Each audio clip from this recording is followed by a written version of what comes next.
الحمد لله نحمده ونستعينه ونستغفره ونؤمن به ونتوكل عليه ونعوذ بالله من شرور أنفسنا ومن سيئات أعمالنا من يهده الله فلا مضل له ومن يضلل فلا هادي له ونشهد أن لا إله إلا الله وحده لا شريك له ونشهد أن سيدنا ومولانا محمدا عبده ورسوله أما بعد فأعوذ بالله من الشيطان الرجيم بسم الله الرحمن الرحيم ما كان محمد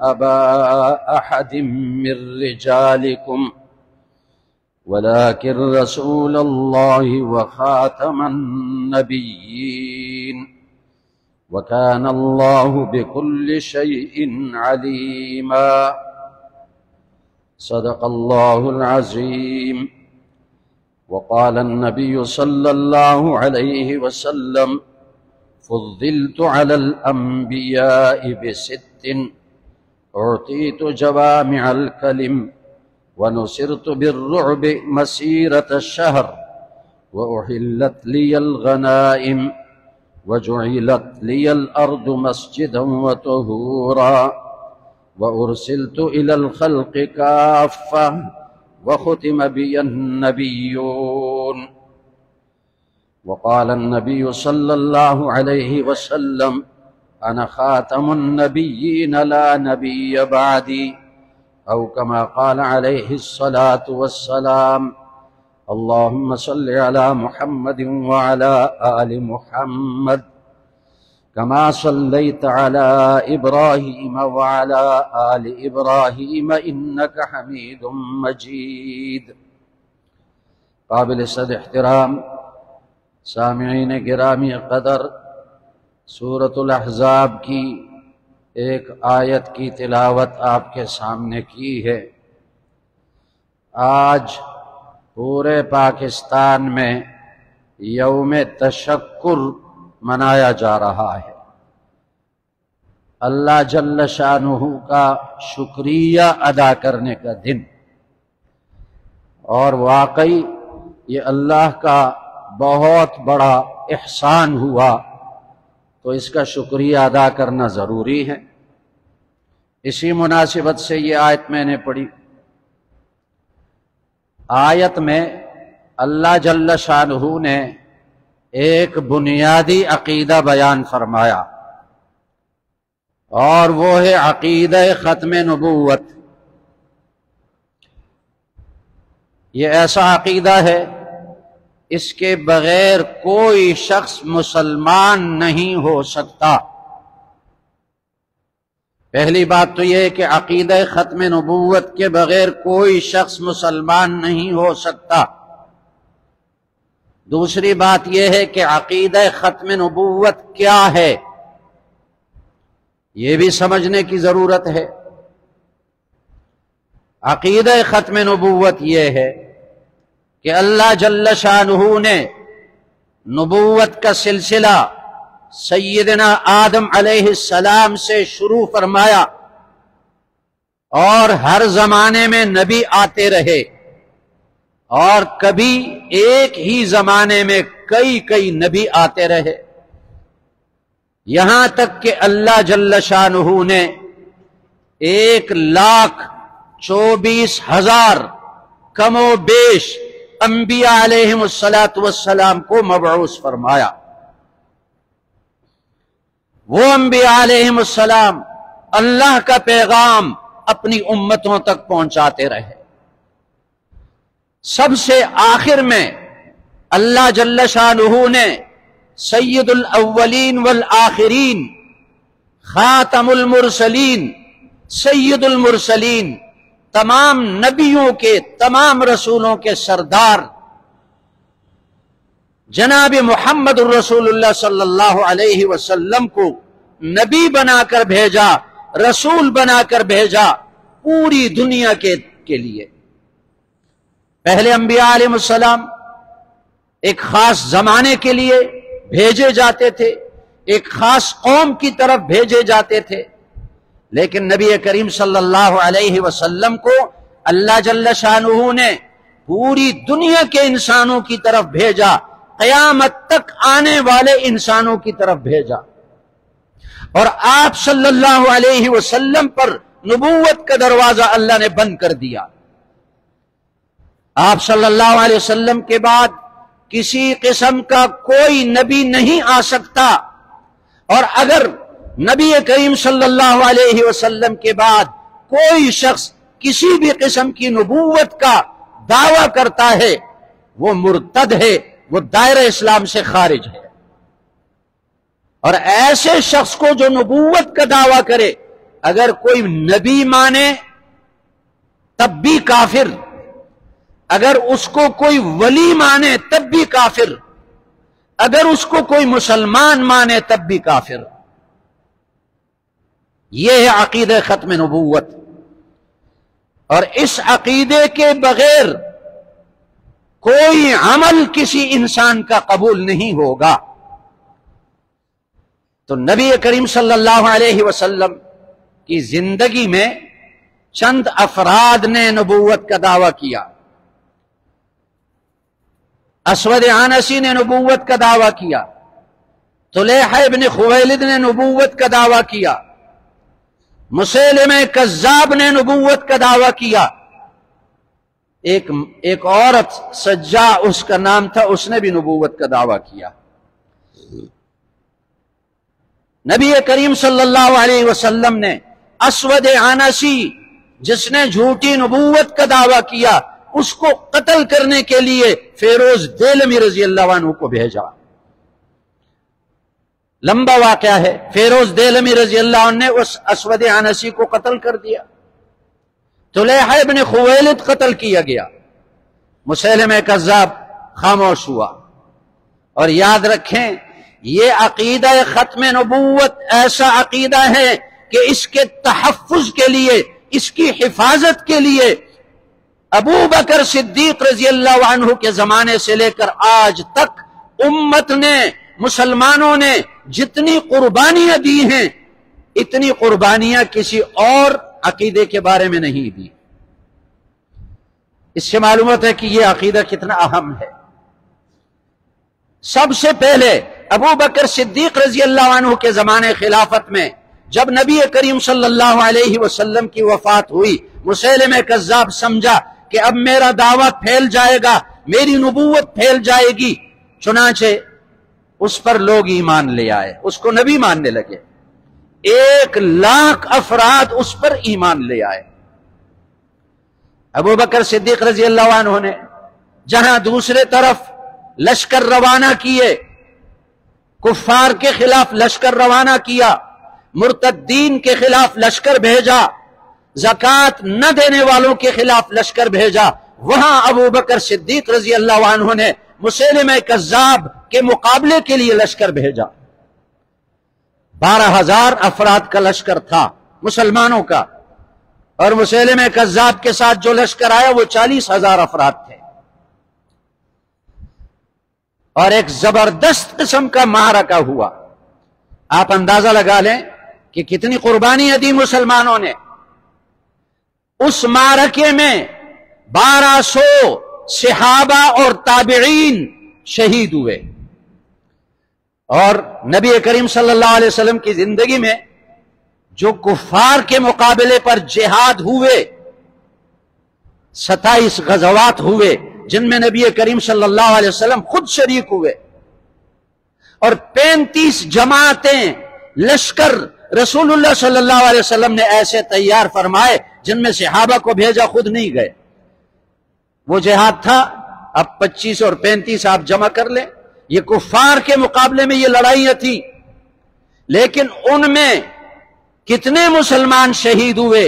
259 مسلمان ان تمام لڑائیوں میں شہید ہوئے۔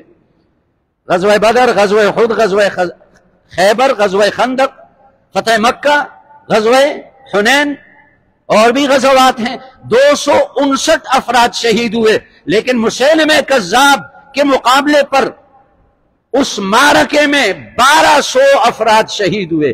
آپ اس اندازہ لگائیں کہ یہ کتنا اہم مسئلہ ہے۔ اور ان 1200 میں 700 قرآن مجید کے حفاظ تھے۔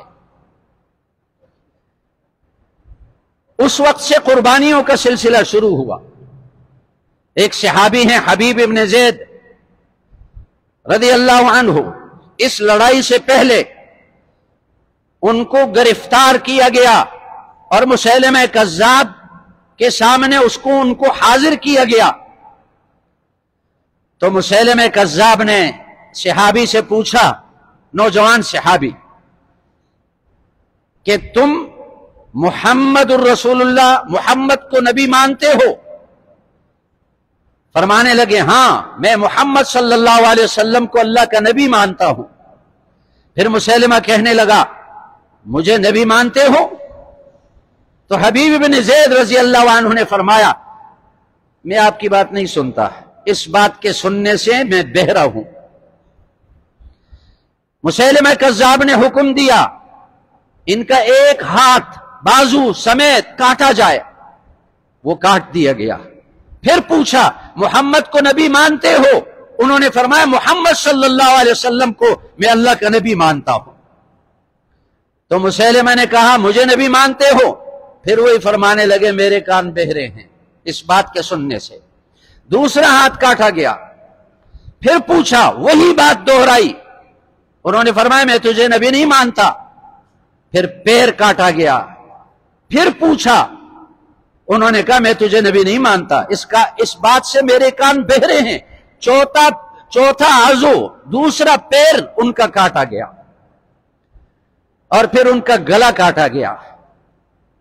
اور جب وہ جماعت واپس آ رہی تھی تو ان کی والدہ ام عمارہ وہ استقبال کے لیے کھڑی تھی کہ میرا بیٹا واپس آئے گا، جماعت کے ساتھ میرا بیٹا واپس آئے گا۔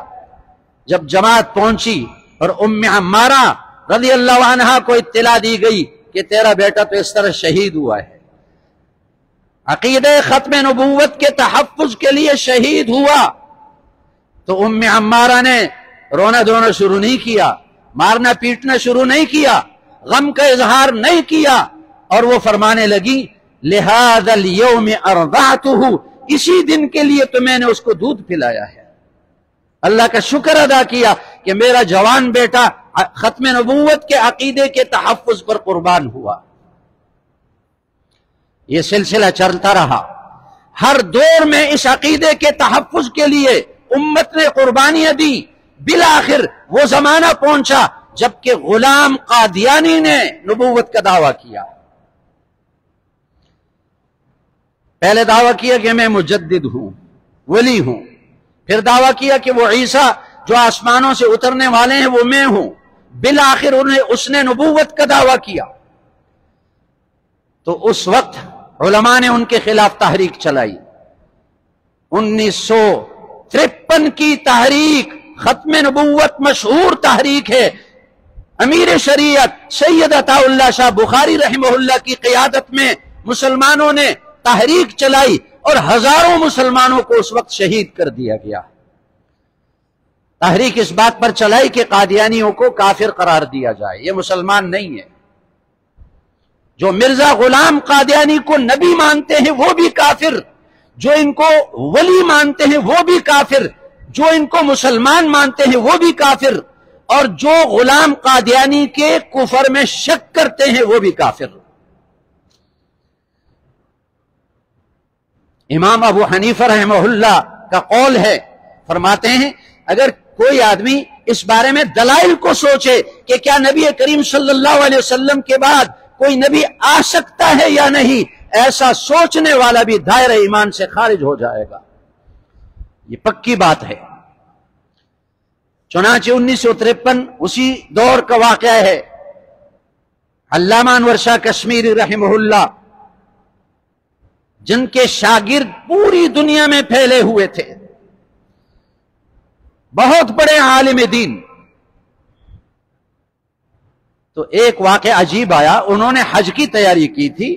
ان کے شاگردوں نے، ان کے مریدین نے ان سے درخواست کی کہ حضرت ہم آپ کے ساتھ حج کریں گے. اور اس زمانے میں حج کی تیاری مشکل تھی. 1 سال اس پر لگتا تھا، اور پھر حج کے سفر پر 3-4 مہینے لگتے تھے. آسان حج نہیں تھا اس زمانے میں. سب نے تیاریاں کی، اور تقریباً 40-50 آدمیوں نے تیاری کی ان کے ساتھ. لیکن ادھر ایک مقدمہ آیا ختم نبوت کے حوالے سے.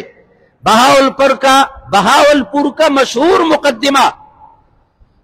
ایک شادی شدہ لڑکی کا شوہر قادیانی بنا، تو مسلمانوں نے کہا کہ اب اس کا نکاح ٹوٹ گیا، اس لڑکی کو آزاد کیا جائے، چھوڑ دیا جائے، نکاح ختم. لیکن اس وقت تک قادیانی غیر مسلم نہیں قرار دیے گئے تھے. حکومت بھی قادیانیوں کے ساتھ تھی، ان کی حمایت میں. اب مقدمہ عدالت میں پیش ہوا. اب اس طرف سے قادیانی جمع ہیں، لیکن ان کے مقابلے میں بات کون کرے؟ ختم نبوت کا عقیدہ ان کو کون سمجھائے؟ تو چند افراد کا وفد گیا ہندوستان. اس وقت تو پورا ہندوستان تھا. علامہ انور شاہ کشمیری رحمہ اللہ کو ایک خط دیا، اور انہوں نے جب وہ خط کھولا اور اس کو پڑھا تو 2-3 منٹ کے لیے سر جھکا کر خاموشی اختیار کی، اور اس کے بعد سر اٹھایا اور اپنے ساتھیوں سے جنہوں نے حج کی تیاری کی تھی ان سے فرمایا کہ تم میں سے جو حج کے لیے جانا چاہتا ہے جائے. میں اور اپنے ساتھ 2-3 تو اس سال حج کے لیے نہیں جا سکتے. ہم تو نبی کریم صلی اللہ علیہ وسلم کے ختم نبوت کے تحفظ کے لیے، نبی کریم صلی اللہ علیہ وسلم کے ناموس کے تحفظ کے لیے ہم بہاولپور جائیں گے. وہ سارے ساتھی پریشان ہو گئے، عرض کرنے لگے حضرت ہم تو آپ کے ساتھ حج کرنا چاہتے ہیں، ہم نے 1 سال سے تیاری کی، اور آپ کہتے ہیں میں حج کے لیے نہیں جانا چاہتا. تو کیا جواب دیا انہوں نے؟ ہزاروں علماء کے شیخ استاد، ساری زندگی انہوں نے حدیثیں پڑھائی، لیکن فرمایا میں نے جو سر جھکایا تو 2 باتیں سوچ لی. پہلی بات یہ ہے کہ اگر قیامت کے دن میں اللہ کے سامنے پیش ہو جاؤں اور اللہ مجھ سے پوچھے کہ کون سا ایسا عمل لے کر آیا ہے جس پر آپ کو اعتماد ہے کہ اس عمل کی وجہ سے آپ کی بخشش ہو جائے گی. دیکھو نمازیں ہم بھی پڑھتے ہیں، لیکن کسی کو اعتماد نہیں ہونا چاہیے کہ ہمارے فلاں عمل پہ اللہ مجھے بخشے گا. یہ غرور ہے، یہ ناز ہے، کسی کو ایسا نہیں ہونا چاہیے. تو علامہ انور شاہ کشمیری رحمہ اللہ فرماتے ہیں میں نے سوچا کہ اللہ کے سامنے ایسا عمل دکھاؤں جس پر مجھے اعتماد ہو، مجھے نظر نہیں آ رہا. میرے عمل اللہ قبول کرے یا نہ کرے. تو میں نے سوچا کہ اب نبی کریم صلی اللہ علیہ وسلم کے ناموس اور ختم نبوت کا تحفظ کا مقدمہ ہے. اگر میں نبی کریم صلی اللہ علیہ وسلم کے ناموس اور عزت کے تحفظ کے لیے میں جاؤں تو میں اللہ کے سامنے یہ عمل پیش کر سکتا ہوں کہ اللہ اس پر مجھے بخش دے. تو اس لیے میں نے حج کا ارادہ چھوڑ دیا، حج کو چھوڑ دیا اس عقیدے کے تحفظ کے لیے، ختم نبوت کا عقیدہ. اور دوسری بات میں نے سوچی کہ اگر میں حج کے لیے چلا جاؤں اور نبی کریم صلی اللہ علیہ وسلم کے روضہ اقدس پر میں حاضری دوں مدینہ منورہ میں، اور آپ صلی اللہ علیہ وسلم اگر وہاں سے مجھے کچھ باتیں کر لیں، ہو سکتا ہے کہ اگر کر لیں تو نبی کریم صلی اللہ علیہ وسلم اگر مجھ سے پوچھ لیں کہ ایک طرف حج تھا جس میں تمہارا اپنا فائدہ تھا، دوسری طرف ختم نبوت کا مسئلہ تھا جس میں میرے ناموس کا مسئلہ تھا، تو نے اپنے فائدے کے لیے اپنے فائدے کو مقدم رکھا اور حج کے لیے چلا گیا اور میرے ناموس کے مقدمے کو پیچھے رکھا، جاؤ یہاں سے، کیوں مدینہ آ رہے ہو؟ تو میرے پاس کوئی جواب نہیں ہوگا. تو یہ تو ایسا عقیدہ ہے کہ انہوں نے حج بھی اس کے لیے قربان کر دیا، اور لائل پور بہاول پور میں آئے اور وہاں دلائل دیے ختم نبوت کے عقیدے پر، اور وہ مسئلہ حل ہو گیا. ہر زمانے میں امت نے قربانیاں دی، یہاں تک کہ 1974 7 ستمبر 1974 کا سال جب آیا تو پورے پاکستان میں تحریک چلی، تحریک تحفظ ختم نبوت، جس کے امیر تھے حضرت مولانا یوسف بن نوری رحمہ اللہ، اور ان کے ساتھ تھے مفتی محمود رحمہ اللہ، غلام غوث ہزاروی رحمہ اللہ. پورے ملک میں تحریک چلی. آپ میں سے جو بڑی عمر کے ان کو یاد ہوگا. اور اس تحریک کے میں ہزاروں کی تعداد میں علماء اور مسلمان شہید ہوئے. اور پھر 7 ستمبر 1974 کو اسمبلی کے اندر یہ قانون پاس ہو گیا کہ قادیانی مسلمان نہیں، یہ کافر ہیں، دائرہ اسلام سے خارج ہیں. اور قادیانیوں پر پابندی لگی کہ یہ اپنے عقیدے کی تبلیغ نہیں کر سکتے، یہ اپنے آپ کو مسلمان نہیں کہہ سکتے، یہ اذان نہیں دے سکتے، یہ اقامت نہیں کہہ سکتے، یہ ہماری طرح نماز نہیں پڑھ سکتے، یہ اپنی مسجدوں کو ہماری مسجدوں کے اپنے عبادت گاہوں کو ہماری مسجدوں کی صورت پہ نہیں بنا سکتے، مینار نہیں بنا سکتے، محراب نہیں بنا سکتے، اور اپنے عبادت خانوں کے اندر کلمہ نہیں لکھ سکتے، اور قرآن کی آیت نہیں لکھ سکتے. یہ پابندیاں ان پر اس وقت لگی. اور اس تحریک کے قائد مولانا غلام غوث ہزاروی رحمہ اللہ، مانسیرہ بفا سے ان کا تعلق تھا. ایک بیٹا تھا ان کا جوان، باقی سب بیٹیاں تھیں. اور ربوہ سے کوئی قادیانی مبلغ گیا بالاکوٹ میں اور تبلیغ شروع کرنے لگا، اور چیلنج دیا انہوں نے مناظرے کا. تو علماء آئے مولانا غلام غوث ہزاروی رحمہ اللہ کے پاس کہ حضرت وہ قادیانی مبلغ آیا ہے، چیلنج دیا اس نے، اور اس کے ساتھ مناظرہ آپ کر سکتے ہیں. جوان بیٹا بیمار ہے اور مرض الموت میں مبتلا ہے، مرنے والا ہے. تو انہوں نے اپنا ضروری سامان اور کتابیں لی اور گھر سے نکلے. گھر والوں نے کہا آپ کا بیٹا مرنے والا ہے، آپ جا رہے ہیں؟ ایک ہی بیٹا. انہوں نے فرمایا کہ جنازہ فرض عین نہیں، سب پہ فرض نہیں، فرض کفایہ ہے. چند مسلمانوں نے ادا کیا، سب کا ذمہ بری ہو جائے گا، لیکن رسول اللہ صلی اللہ علیہ وسلم کے ناموس کا تحفظ، ختم نبوت کا تحفظ ہر مسلمان پر ایسا فرض ہے جیسے نماز فرض ہے. اس لیے اگر یہ مر جائے، اڈے میں پہنچے تو اطلاع آئی کہ آپ کا بیٹا مر گیا، وہیں سے وصیت کی فلاں دکان سے کفن لیا جائے، فلاں آدمی ان کو غسل دے، فلاں قبرستان میں ان کو دفن، ان کے لیے قبر کھودی جائے، فلاں آدمی جنازے کی نماز پڑھے، اور میں نبی کریم صلی اللہ علیہ وسلم کے ناموس کے تحفظ کے لیے جا رہا ہوں. اس قربانی کا نتیجہ تھا کہ جو ہی حضرت وہاں پہنچے وہ قادیانی مبلغ وہاں سے بھاگا، دم دبا کر نکل گیا. تو امت نے قربانیاں دی ہیں اس عقیدے کے لیے. اب چند دن قبل چیف جسٹس فائز عیسیٰ صاحب نے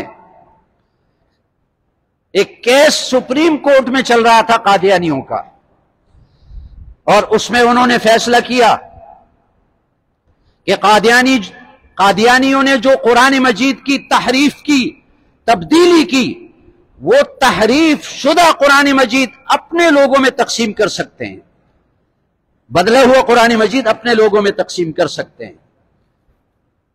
اور یہ فیصلہ کیا کہ قادیانی اپنے لوگوں کو اندرون خانہ اپنے عبادت خانوں میں دعوت دے سکتے ہیں، تبلیغ کر سکتے ہیں اپنے عقیدے کی، اور وہ اپنے عبادت خانوں کے اندر نماز ہماری طرح پڑھ سکتے ہیں. یہ فیصلہ کیا. اس فیصلے پر ظاہر ہے کہ یہ فیصلہ قادیانیوں کی حمایت میں تھا، امت مسلمہ کے جذبات کو مجروح کرنے کے لیے تھا، مسلمانوں کو دکھ دینے کے لیے تھا. اس فیصلے کے خلاف پورے ملک میں علماء نے تحریک چلائی. مظاہرے کیے، جلوس نکالے اور چیف جسٹس سے مطالبہ کیا کہ اس فیصلے کو ختم کر دو، ورنہ تمہارے خلاف اور قادیانیوں کے خلاف ایسی تحریک چلے گی جیسے 1974 میں تحریک چلی۔ اور پھر دوبارہ سماعت کل ہوئی اور علماء وہاں گئے، اور آپ دیکھ لیں اخبارات میں، فیس بک پر آپ دیکھ لیں کہ شیخ الاسلام مفتی محمد تقی عثمانی صاحب دامت برکاتہم اور حضرت مولانا فضل الرحمان صاحب حفظہ اللہ دامت برکاتہم دونوں نے قیادت کی، اور چیف جسٹس فائز عیسیٰ کے ساتھ دونوں نے دلائل پیش کیے اور مباحثہ کیا، مناظرہ کیا۔ اور مولانا فضل الرحمان نے یہ کہا کہ میری عمر 72 سال ہے، کبھی میں اپنی ذات کے لیے سپریم کورٹ میں نہیں آیا، آج نبی کریم صلی اللہ علیہ وسلم کے ناموس کے تحفظ کے لیے پہلی بار میں سپریم کورٹ میں آیا ہوں۔ اور کہا کہ میں ابھی عمرہ کر کے آیا ہوں، اور نبی کریم صلی اللہ علیہ وسلم کے روضے اقدس کے سامنے کھڑا ہو کر میں نے وعدہ کیا کہ تیرے یا رسول اللہ تیرے ناموس کے تحفظ کے لیے اپنی جانیں ہم قربان کر دیں گے۔ چنانچہ نتیجہ یہ نکلا کہ قاضی فائز عیسیٰ چیف جسٹس صاحب نے معذرت کر لی، معافی مانگ لی، اور وہ جو شقیں تھی اس فیصلے میں قادیانیوں کی حمایت میں ان کو ختم کر دیا۔ الحمدللہ، سب الحمدللہ کہیں۔ اس لیے آج کا دن پورے ملک کے اندر یوم تشکر کے طور پر منایا جا رہا ہے، شکریہ ادا کرنے کے لیے، اللہ جل شانہ کا شکریہ ادا کرنے کے لیے۔ اے اللہ تیرا شکر ہے، ہمارے نام نبی صلی اللہ علیہ وسلم کے ناموس پر جو ڈاکہ ڈالنے والے تھے، چاہے وہ قادیانی تھے، چاہے وہ جرنیل تھے، چاہے وہ جج تھے، وہ ہار گئے اور مسلمان جیت گئے۔ اور چونکہ 7 ستمبر 1974 میں یہ فیصلہ ہوا تھا قادیانیوں کے خلاف، اس لیے یہ ستمبر کا مہینہ پورے ملک کے اندر منایا جاتا ہے، اور اس میں ختم نبوت کانفرنسیں ہوتی ہیں اور اگست میں بھی ہوتی ہیں۔ تو دو باتیں آپ سے عرض کرنی ہے، ایک تو یہ ہے کہ کراچی کے ہر ضلع میں کانفرنس ہے، ختم نبوت کانفرنس۔ تو ضلع غربی میں 31 اگست بروز ہفتہ ختم نبوت کانفرنس ہے، مومن آباد مجاہد گراؤنڈ میں، مغرب کے بعد سے بیانات شروع ہو جائیں گے، اور جو مرکزی سطح کے علماء کرام ہیں اور قائدین ہیں وہ آئیں گے اس کانفرنس میں، بیان کریں گے۔ تو ایک تو آپ اس میں شرکت کر لیں، اگلا دن اتوار ہے، چھٹی کا دن ہے، آپ ہفتے کے دن اس میں شرکت کر سکتے ہیں۔